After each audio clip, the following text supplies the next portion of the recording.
Estou fazendo esse vídeo aqui como teste. Vou ver se dá para fazer uma resenha de alguns HQs que eu tenho físico, né? E aí assim, eu até tenho algumas versões digitais disso, mas dessa coleção minha aqui eu não tenho a maioria. Se eu tivesse, eu ia buscar o Uncanny X-Men, né? Que é a versão original, para ler o original, para não ler o traduzido, né, pela Abril.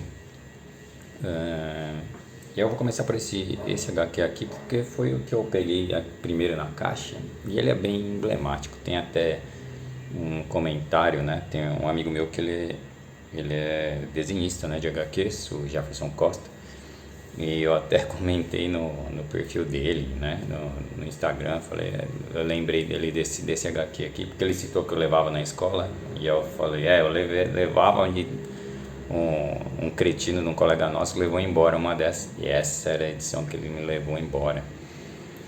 Então foi assim, minha mãe custeou essa coleção aí, né, desde o número 50 até o número 100, com uma chorada, que a minha mãe falou, não dá mais pra pagar isso aí, não sei o que lá. Eu falei, calma mãe, deixa eu chegar pelo menos no 100, acho que tava no 90 e pouco.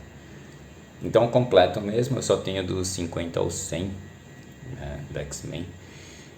E esse daqui foi o que meu colega lá, da nossa sala, né, levou embora. E eu consegui outra versão, dá pra ver aqui. Ela tem esse carimbo, cara. E é um negócio, é uma casa, aí tem, ó, espiritual, você tá vendo aqui? Que sacanagem. Eu não lembro onde eu consegui, foi provavelmente num sebo, né?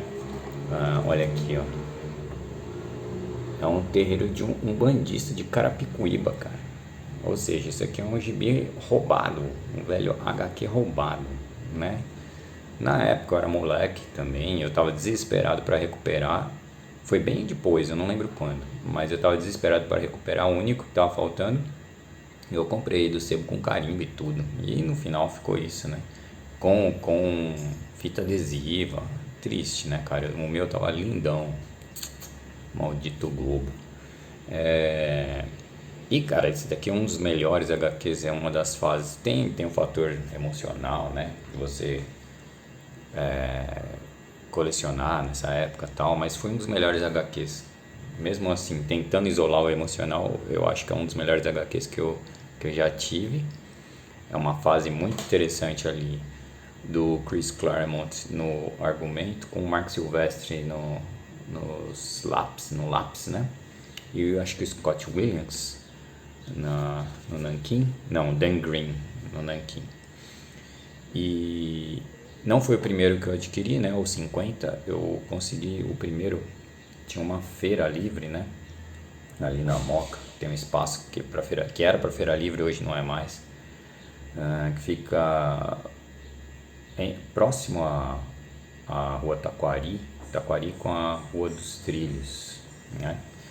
E tinha uma banquinha de gibis usados lá de fora. E o cara fazia o seguinte esquema: eu vendo por X, botava a etiquetinha, ou troco 2 por 1. E aí não foi o primeiro, né, HQ que eu tive, da Marvel, que eu tive contato, mas o primeiro que eu comprei foi lá, ó. O primeiro que eu tive contato, eu não me lembro se alguém me deu. E eu lembro até hoje que era uma história do X-Factor, que envolvia o uso de drogas, né? Era uma, assim, X-Men sempre teve uma linha de argumento bem envolvida, né, com a sociedade, né? O X-Men, a proposta inicial já era meio que essa, né, de racismo, né? Já em 63, lá quando saiu. E isso daí acho que foi em 1990 eu comprei o Julgamento de Magneto, né? No Brasil o X-Men 24, nos Estados Unidos acho que Uncanny X-Men 200. E aí eu consegui vários outros, Massacre de Mutantes, eu acho que eu consegui o 31 e o 34, mas não completo, enfim, aquela vida de moleque sem dinheiro, né? E aí a gente chegou aí a ter o completo mesmo, dos 50 pra frente, só até o 100 também. E aí depois ficou mais do que nunca, né? Então, peculiaridades. Primeiro, né, o preço em cruzeiros numa tabela que a Abril deixava na banca. Por quê? Por causa da inflação, né? O preço era louco e aí você tabelava para tentar, eu imagino, para tentar ficar mais fácil de saber o preço em cruzeiros. Se eu não me engano, era cruzeiro, já tinha sido cruzado novo, tinha voltado para cruzeiro. Mas enfim, olha o ano disso daqui. O ano é março de 1993. Então, com certeza, já tinha as URVs, né, de conversão para o real, mas ainda não era real. Em 93 a gente está ali no governo do Itamar para FHC, eu não me lembro muito bem, nossa, minha memória está ruim demais. E aí, vamos lá, né? Eu tinha essa mania aqui, porque eu nunca pretendia vender e não queria mais ser furtado, eu comecei a colocar minhas iniciais aqui. Talvez foi exatamente depois do furto do X-Men 53. E essa fase é muito interessante, como eu disse, né? O Chris Claremont, ele teve uns pontos fracos aí de argumento e eu considero, eu já vi uma entrevista dele falando que ele se arrepende de alguns, né, que ele escreveu. Eu creio que parte dele esteja ali no X-Men 50. Eu devia até começar pelo 50, mas enfim. Que tem umas histórias bem loucas e viajadas no 50. Eu ia falar da Jubileu, né? Praticamente as primeiras aparições da Jubileu estão nesses números. Mas no Brasil foi no X-Men 50 mesmo. Mas aqui ela aparece de novo. A gente vai ver que o visual dela não é aquele visual clássico ainda, eternizado pelo desenho animado, né? Então essa história é toda ao redor do Wolverine, né? O X-Men 53. Aqui a gente tinha o padrão da Abril de colocar qual é a edição original aqui na lateral. Então você tem aqui X-Men 251. E aqui 53/1, que é a primeira história, né? A Abril colocava várias HQs em uma só. Reduzia o tamanho, aumentava o número de páginas e era isso, né? Você não tinha vários lançamentos de HQs no Brasil, né? E aí é o seguinte, por que não tá o XM aqui ainda? Porque não tinha separado ainda em Uncanny X-Men e X-Men nos Estados Unidos, né? Que foi na fase do Jim Lee, quando teve a separação de equipe azul e equipe dourada, né? Que foi uma parte disso foi para aquela roupagem clássica do desenho animado. Mas aqui nessa época o Uncanny X-Men era o único, então eles deixavam só o XM aqui. Aí dá pra ver que é de 1989, né? Então você tem um atraso aí de 83, 4 anos mais ou menos. Esse atraso ele ia diminuindo com o tempo, porque a Abril conseguia publicar às vezes mais de uma história em um desses, né? Então a tendência era ir diminuindo essa diferença aí, mas aqui ainda estava em 4 anos de diferença. Então, claro, além de reduzir o tamanho, você tem a tradução do português que deveria aumentar o texto. Então é problemático a versão em português porque você diminui o tamanho, né? Você tem aquele tamanho americano que é bem maior que esse daqui, não tão, mas bem maior. E aí você tem que encaixar mais texto em menos lugar. Eu imagino que dá um trabalho fazer isso aqui, hein? Então, a formação clássica dessa época aqui, ó, Chris Claremont no argumento, Mark Silvestre nos desenhos e Dan Green na arte final. Eu considero a melhor fase junto com a do Jim Lee, né? O Mark Silvestre eu considero que era um dos melhores artistas da época ao lado do Jim Lee. Ele, assim, eu li em algum lugar, ouvi alguma entrevista que ele realmente caiu fora do X-Men porque ele não estava dando conta da demanda. E aí você nota assim os traços relaxados. O Dan Green salvou muito ele na pressa, né, que a Abril enfiava na cabeça dele. Aqui mesmo, esse daqui já é uma das edições que o Dan Green não se esmerou ao extremo, né? Já vi coisa melhor do Dan Green. Então vamos entrando aqui. Essa história aqui ela mostra um pouco da complexidade de um HQ para um moleque, assim. é uma arte de ficção e é razoavelmente elaborada, não é uma coisa, né? É mais para adolescente mesmo. Por exemplo, nessa história aqui, a gente vai ver daqui a pouco, primeiro que você tem sangue, não é um Cavaleiro do Zodíaco, mas você tem sangue, e você tem alguém sendo torturado. Tudo bem que é o Wolverine, tem fator de cura, mas o cara está sendo torturado, né? Esse daqui é o Donald Pierce, o antigo Rei Branco do Clube do Inferno. Desse filme de Old Logan que saiu, a única parte que eu menos gostei, que eu não gostei mesmo, foi justamente o Donald Pierce. Eu achei que teve pouco a ver aquele ator moleque fazendo o Donald Pierce, mas não achei horrível, né? Achei que foi um bom filme no geral. Tem um amigo que leu o Old Logan mesmo e não gostou, mas eu não li o Old Logan, vi só o filme e achei um bom filme. Da parte da Fox, o melhor filme da Fox, relativo a X-Men, claro. Então aqui você tem o Donald Pierce, né?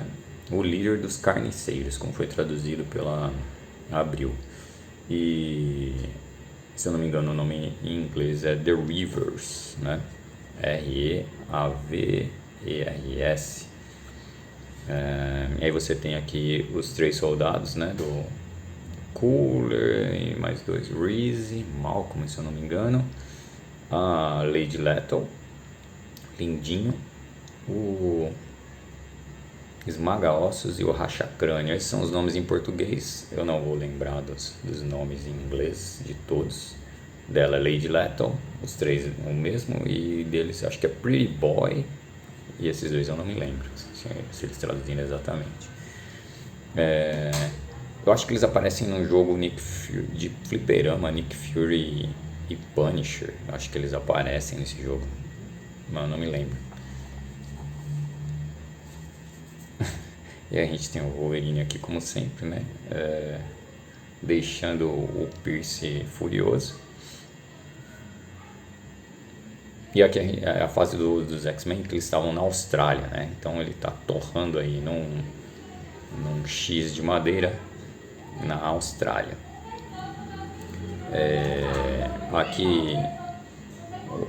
Aqui esses soldados eles estão meio mandados, né, pelos outros. E aqui a primeira aparição da Jubileu. Dava para perceber o traço do Mark Silvestre, né? Que ele tenta deixar transparecer que ela é asiática, né?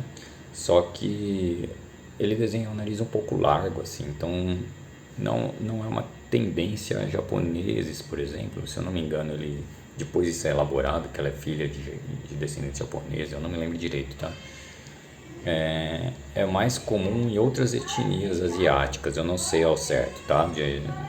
Mas enfim, dá pra ver também que pode ser preguiça do Silvestre, né? E aqui, assim, eu acho uma parte interessante, porque o Wolverine aqui, ele começa a alucinar, e aí não é explicado, né? O que está acontecendo? O que dá um indício aqui, você pensa, alucinação, mas acontece que não é só alucinação, porque toda essa alucinação aqui está se referindo aos fatos reais, o que aconteceram em edições anteriores, né? Os X-Men tiveram um embate com o Molde Mestre. Na época eles estavam invisíveis aos sensores, porque o mundo acreditava que os X-Men morreram combatendo o adversário com o Forge, quando na verdade Roma, né, um ser ultrapoderoso, causou isso, né, deixou eles praticamente invisíveis aos objetos, aos sensores eletrônicos, e os X-Men se desmancharam praticamente em uma edição antes aí, X-Men 52, logo depois de voltarem da Terra Selvagem, se eu não me engano, não tenho certeza, tá? E aí é muito provável que não seja uma alucinação, que fosse algum poder, algum tipo de poder do Teleporter, que é um mutante, é um aborígene australiano, e era um mutante que os X-Men conheceram aí na Austrália. O poder principal dele era teleportar, né? Girando esse bastão, ele abria portais. Só que dá a entender que ele tem algum grau de telepatia ou empatia, provavelmente telepatia, que pelo menos funcionava durante o sono, porque toda alucinação acaba contando a história para o Wolverine do que aconteceu, de um jeito distorcido, né? Então, por exemplo, isso aqui realmente aconteceu. A tempestade foi atingida pelo Destrutor, só que pelo Havok, né? Só que não era ela, a Babá tinha raptado a tempestade e deixou um MRT, se eu não me engano, aqueles que a SHIELD produzia para ser atingido. Aí, por exemplo, aí mistura, né? Nada disso aconteceu com a Psylocke.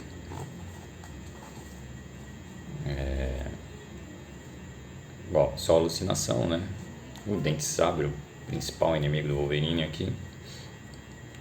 E aí ele começa se rasga de dentro da Psylocke, começa a contar a história. E aí começa a dar um flashback do que aconteceu com o próprio Wolverine, né? Ele estava voltando, os X-Men estavam fora e os carniceiros estavam lá e montaram uma emboscada para o Wolverine, né? Derrubaram o Wolverine, mas como ele tem fator de cura, né? Você enfiar um monte de arpões nele não vai terminar com ele.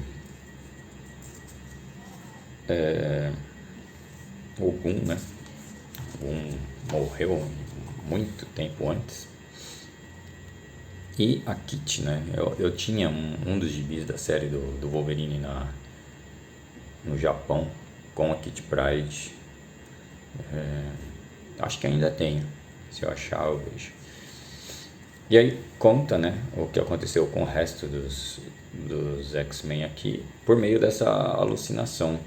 E aqui foi exatamente isso. Os X-Men acabam todos passando pelo Portal do Destino, que foi dado por Roma a eles. Provavelmente toda essa história aqui, mesmo sendo alucinação, é o que realmente se passou, que foram os carniceiros chegando para tentar capturar os X-Men e eles sem saberem que os carniceiros estavam vindo para matar eles, decidindo passar pelo Portal do Destino, né? Isso daqui, depois de passar pelo Portal do Destino, os X-Men vão demorar bastante para serem reunidos, né? Eles ganham novas vidas, esses que passaram. Então, o Destrutor, eu não me lembro muito bem, mas a Allison volta, acho que começa a ser cantora também, sem lembrar da outra vida. A Psylocke acaba sendo pega pelo tentáculo e aí vem aquela saga da ninja, né? Com a adaga psíquica. E eu não me lembro se a Alison volta a ser cantora nessa não, ou se ela já vai pro mundo do Mojo com o Longshot, não me lembro mesmo, o Longshot já tinha sumido aqui. O Colossus, acho que foi o primeiro a aparecer quando voltaram os X-Men. Ele tinha esquecido de tudo, ele era um artista em Manhattan. Mas isso eu também tenho essa história, tá lá pra frente. E aí, pelo que demonstra, né, a alucinação do Wolverine é que a Psylocke sabia que os carniceiros estavam vindo e aí eles escaparam. Aí termina aqui a alucinação com a ninhada, né, devorando o Wolverine e ele acordando aqui. Novamente a gente tem mais uma sessão de tortura aqui, né, dessa vez os autores pouparam mais pro efeito do drama, né? Pouparam os leitores de verem. Quem tem que ver isso é a Jubileu. Aí daí o nome, né, de verdade, A Crucificação de Wolverine, o nome da história. Ele não dá um grito sequer, mais uma vez o Donald Pierce está revoltado. Em GURPS Supers, com certeza o Wolverine tem a vantagem hipoalgia, mas pelo sistema de GURPS todo mundo tem que ter hipoalgia, senão é impraticável você participar de qualquer combate, então é meio relevante, né? Acho até que deveria ter outras mecânicas em GURPS Supers. O Wolverine continua, né, a ter alucinações aqui. Sonha com a Tempestade. Eu soube que teve né, eu parei, né, de acompanhar a Marvel e X-Men, então peguei aleatórios alguns. Eu soube que teve um romance depois, né, com a Tempestade, se eu não me engano, não lembro de ver em algum lugar. Mas na época eles só eram bem amigos, né, a Tempestade e o Wolverine. Ah, mas é um indício ela aparecer aqui, né, entre as peguetes do Wolverine e as paixonites, né. Logo depois vem a Fênix, com o uniforme da Fênix Negra aí, a Jean Grey, a Mariko e a Carol Danvers.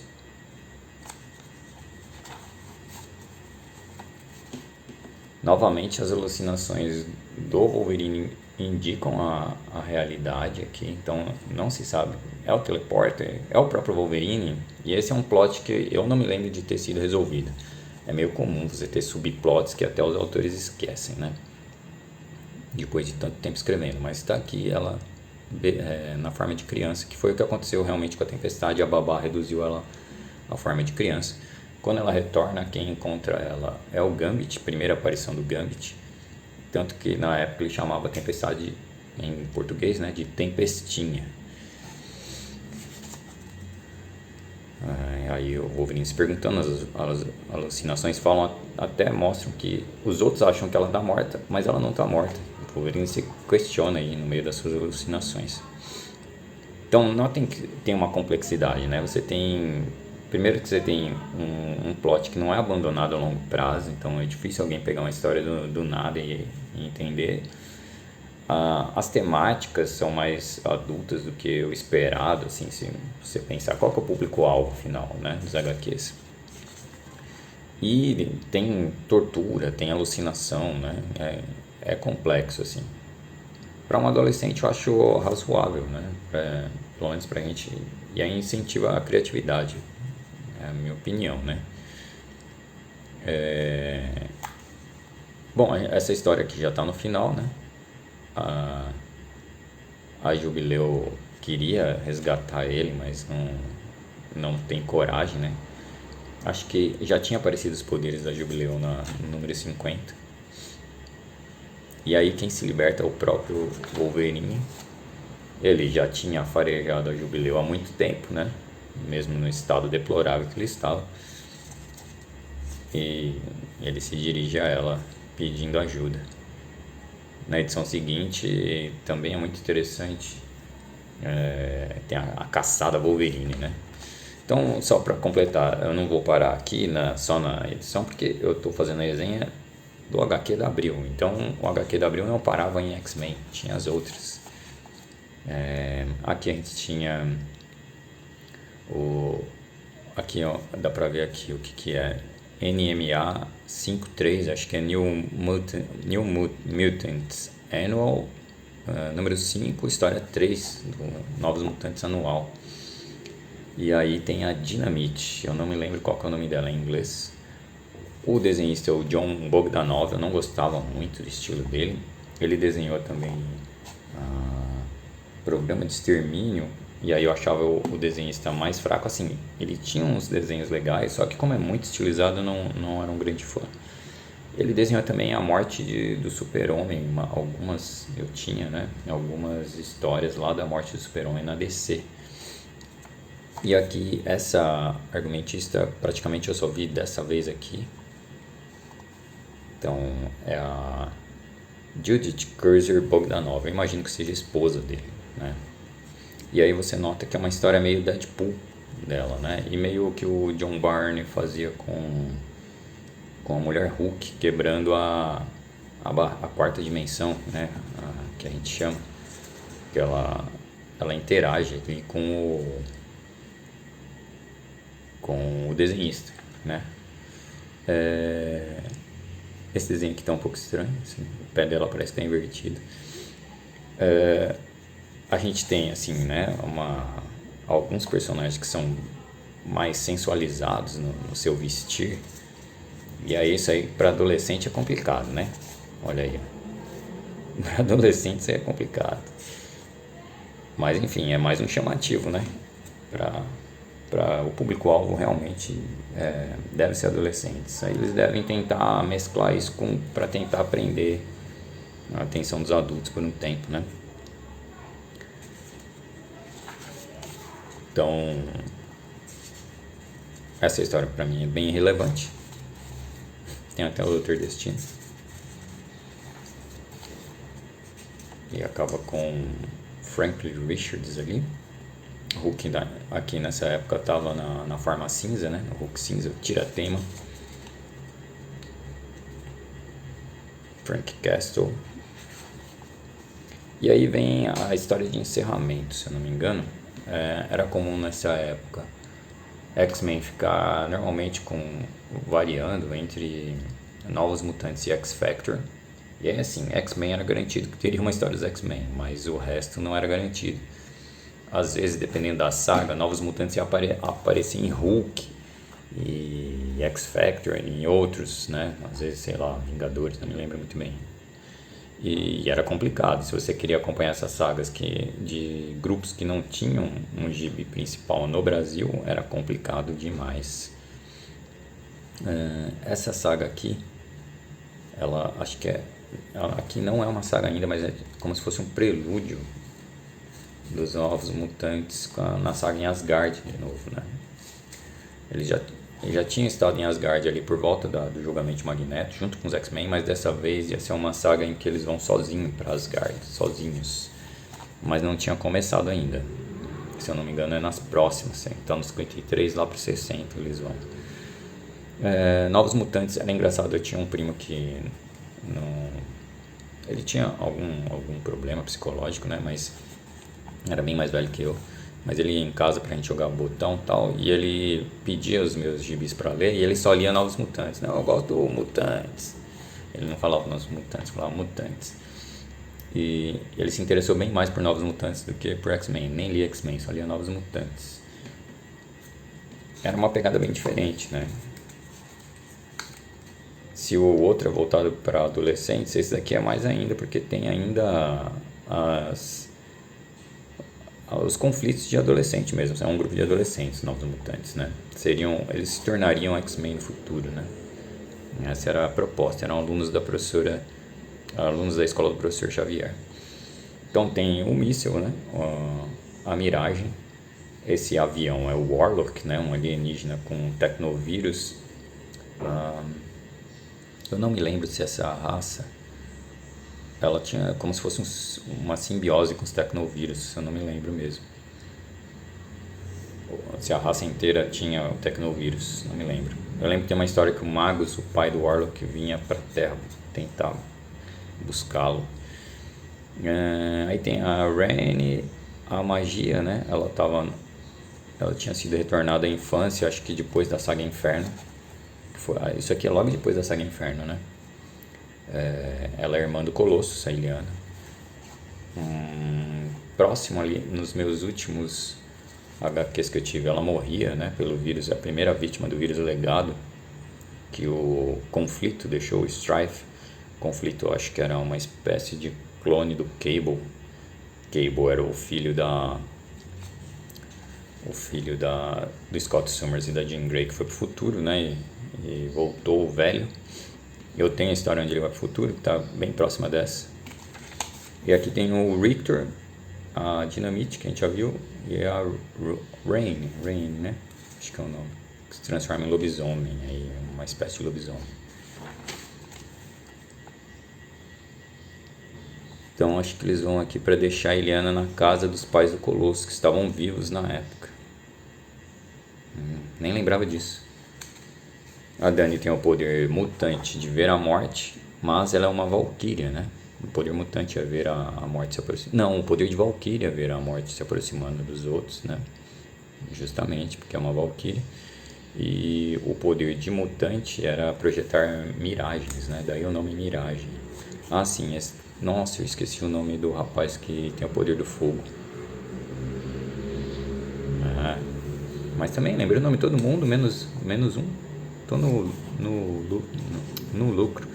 Esse daqui é o único mutante brasileiro, né? O Roberto da Costa, o Mancha Solar. É um personagem bem irritante, na minha opinião. E ele é filho de um empresário brasileiro rico. Essa daqui é a nave do X-Factor, né? Na verdade era a nave do Apocalipse, que depois de derrotar o Apocalipse, eu não me lembro muito bem, ficou na mão do X-Factor. Como eles não estavam, a escola do professor Xavier tinha sido destruída e tal, então os Novos Mutantes foram para lá também, depois de, acho que de recusarem a liderança do Magneto. O Magneto estava liderando os X-Men desde o julgamento de Magneto, quando o professor Xavier tinha sido levado pela Lilandra, né, imperatriz do Império Shi'ar, na tentativa de curar ele no espaço, porque ele morreria se ficasse na Terra, não lembro qual que era, uma doença, algo assim. A nave tem inteligência, né? A nave do Apocalipse, é uma IA.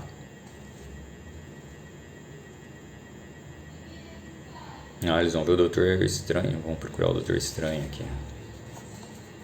Nem me lembrava. Esse é o Wong? Eu acho que esse é o Wong, esse careca, Wong. O Doutor Estranho está morto.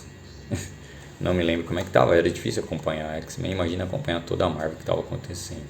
A Rainha aqui no formato, na forma de lobisomem, o Doutor Estranho se escondendo. E aí fazia parte da saga, né? Hela queria se vingar do Thor e tal, tinha algum plano aqui. O Doutor Estranho intervém na forma astral.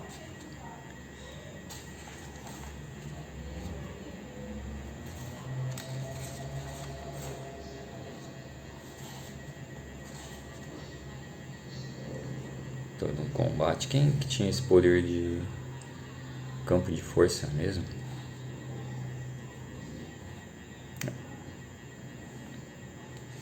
Acho que foi o próprio... Skids, meu Deus, era Skids que acho que acabava namorando com esse rapaz, que eu não lembrei o nome. Eles depois vão integrar a Frente Revolucionária Mutante, alguma coisa assim, que o Strife monta. Eles fazem lavagem cerebral nele e na Skids.